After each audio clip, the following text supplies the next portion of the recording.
മകരവിളക്കിനോടനുബന്ധിച്ച് ശബരിമല തീർത്ഥാടകരായ അയ്യപ്പന്മാർക്ക് വിശ്വഹിന്ദു പരിഷത്ത് ചെറായി പ്രഖണ്ഡിന്റെ നേതൃത്വത്തിൽ നടത്തിവന്ന അന്നദാനം സമാപിച്ചു.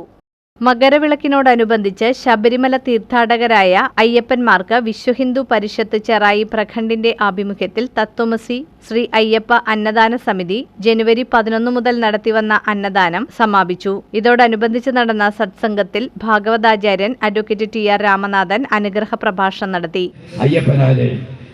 അയ്യപ്പൻ നിന്റകത്തും അയ്യപ്പൻ എന്റകത്തും എന്ന് പണ്ട് പാടിയത് കൊമ്മനം രാജേട്ടൻ പല പ്രസംഗവേദികളിലും ഇത് വീണ്ടും വീണ്ടും ആവർത്തിച്ചു പറഞ്ഞുകൊണ്ട് നിന്റകത്തും എന്റകത്തും എപ്പോഴും വിരാജിച്ചിരുന്ന ഈശ്വര ചൈതന്യം, അതാണ് വാസ്തവത്തിൽ അയ്യപ്പൻ എന്ന് പറഞ്ഞുകൊണ്ട് അയ്യപ്പനെ സർവ്വവ്യാപിയായിട്ടുള്ള ബ്രഹ്മം എന്നുള്ള രീതിയിൽ നമുക്ക് കാണാൻ തുടങ്ങി. ഇവിടുത്തെ അന്നദാനത്തിന്റെ ഗ്രൂപ്പ് അഥവാ എഴുതി വച്ചിരിക്കുന്നത് തത്വമസി എന്ന് പറയുന്നതും അവിടെ എഴുതി വെച്ച ചിന്മയാനന്ദന്റെ കാലഘട്ടത്തിലാണ്. ചിന്മയാനന്ദനെ പോലെ ഒരു ഉജ്ജ്വല പ്രാസംഗകൻ അല്ലെങ്കിൽ ഈ പറയുന്ന ഈ പ്രഭാഷകൻ അദ്ദേഹം ഗീതയായാലും ഉപനിഷത്തുകളായാലും വളരെ പ്രൗഢമായിട്ടുള്ള രീതിയിൽ അവതരിപ്പിച്ചതെന്ന് നമ്മളെ പ്രബുദ്ധനാക്കിയ അദ്ദേഹമാണ് തത്വമസി എഴുതി വയ്ക്കണം ഈ പറയുന്ന ശബരിമലയുടെ ആ ദർശനത്തിന് വരുന്നവർ കാണുന്നതിന് വേണ്ടി.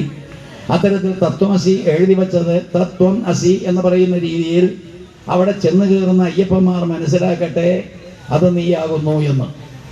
തുടർന്ന് കലാകായിക വിദ്യാഭ്യാസ രംഗത്തെ മികവ് പുലർത്തിയ വിദ്യാർത്ഥികളെ അനുമോദിച്ചു. അയോധ്യ ശ്രീരാമ കർമ്മസേവകരെ ചടങ്ങിൽ ആദരിച്ചു. സത്സംഗത്തിൽ വിശ്വഹിന്ദു പരിഷത്ത് സംസ്ഥാന ജോയിന്റ് സെക്രട്ടറി അഭിനു സുരേഷ്, രക്ഷാധികാരി ഉദയജ്യോതി ശാന്തി, VHB ജില്ലാ secretary NM Dileep, convener PR Ramesh, നിധി പ്രമുഖ് TS സനീഷ്, VV അനിൽകുമാർ, സുധീർ നീണ്ടൂർ, സിനോജ്, ജയദേവൻ എന്നിവർ സംസാരിച്ചു.